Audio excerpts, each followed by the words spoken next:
बिस्मिल्लाहिर्रहमानिर्रहीम। अस्सलामु अलैकुम वरहमतुल्लाहि वबरकातुह। बच्चों, आज मैं आपको दो अजीब वाक़यात सुनाने जा रहा हूँ। सबसे पहला वाक़या है हज़रत राबिया बसरिया रहमतुल्लाहि अलैहा का। हज़रत राबिया एक बहुत बड़ी नेक खातून हैं, अल्लाह की वलिया थी। तो औरतों में भी अल्लाह की वलिया हो सकती हैं, वो औलिया सिर्फ मर्दों में नहीं औरतों में भी होती हैं। ये बात सबसे पहले आप जहन में रख लो। तो आप अगर मेरी बात सुनने वाली बच्चियां हैं, औरतें हैं, तो आप ये जहन में रखो कि आप ही की तरह एक औरत रही है, अल्लाह की वलिया रही है। इतने सालों के बाद भी उनका तस्करा बड़े अदब के साथ किया जाता है। खैर, हज़रत राबिया बसरिया रहमतुल्लाहि अलैह का इंतकाल हुआ, उनको दफना दिया गया। खबर में फरिश्तों ने सवाल किया, मर रब्बु की, तुम्हारा रब कौन है? माँ दीनू की, तुम्हारा दीन क्या है? अब ये सवाल सारे ही मुर्दों को जब दफना दिया जाता है, मुसलमानों को खबर में, तो उनको फरिश्ते आखिर ये सवाल करते ही करते हैं। उन्होंने सवाल का जवाब देने से पहले उन्होंने कहा फरिश्तों से, तुम्हारे सवाल का जवाब तो मैं बाद में दूंगी, पहले तुम मेरे सवाल का जवाब दो। ये बताओ कि तुम कहाँ से आ रहे हो? फरिश्तों ने कहा कि हम तो आसमान से आ रहे हैं। हज़रत राबिया ने पूछा, आसमान और ज़मीन का कितना फासिला है?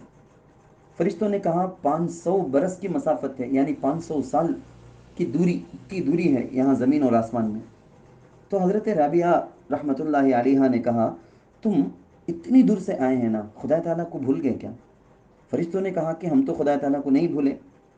तो हज़रत राबिया ने फरमाया, जब तुम इतनी दूर से चलकर भी अल्लाह को नहीं भूले, तो तुम क्या समझते हो मेरे बारे में कि राबिया ज़मीन से 4 गज़ ज़मीन से ऊपर थी, अल्लाह को कभी भी ज़िंदगी के एक लम्हे के लिए भी अल्लाह को नहीं भूली। अब ये 4 गज़ नीचे आते ही अल्लाह को भूल जाएगी समझते हैं क्या? ये सुनकर फरिश्ते भी हैरान में रह गए।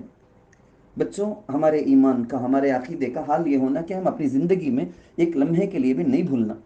उसके लिए हम बयानात को सुनना, अल्लाह वालों से ताल्लुक़ रखना, उलमा की बातों में, उलमा के नेक लोगों की सोहबत में रहना, बयानात की जगहों को जाना, नेक लोगों से मेल जोल रखना, शेख से ताल्लुक़ रखना, ये सारी चीज़ें हमारी ज़िंदगी के अंदर दीन को ज़िंदा रखने की चीज़ें हैं।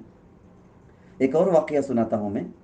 हज़रत मौलाना शाह फजलुर रहमान साहब, उनसे हज़रत थानवी रहमतुल्लाहि अलैह ने सुना है।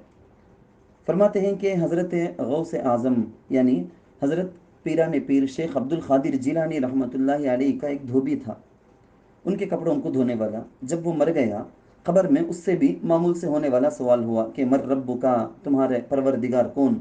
मा दीनू का, तेरा दीन क्या है? तो जवाब में वो धोबी बोला, फरिश्तों से बोला कि देखो, मैं बड़े पीर साहब का धोबी हूँ। बस इतना। क्या मतलब मालूम? बड़े पीर साहब का धोबी हूँ, उनकी सोहबत में रहा हूँ, उनके साथ रहा हूँ। उनका रब कौन, उनका दीन क्या, कि वो मेरा रब भी, मेरा दीन भी, मेरे नबी भी। तो कहते हैं कि इस पर फरिश्ते हंसे, हंस कर छोड़ दिए।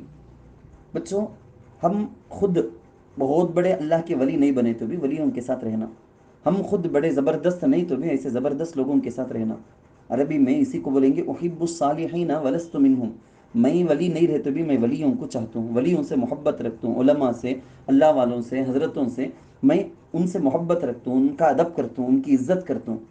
लअल्लल्लाह यरज़ुक़ुनी सलाहा, ये उम्मीद रखते हुए अल्लाह से कि अल्लाह मुझे भी वली के साथ रहने की वजह से वलियों के साथ क़यामत में भी मेरा हशर कर देगा, इस उम्मीद से। तो अल्लाह ताला से दुआ है कि नेक लोगों के सोहबत में आप लोग रहें, और नेक लोगों की सोहबत से, अल्लाह वालों की सोहबत से, उलमा की सोहबत से आपकी भी दुनिया और आखिरत में हमेशा कामयाबी हो। आमीन।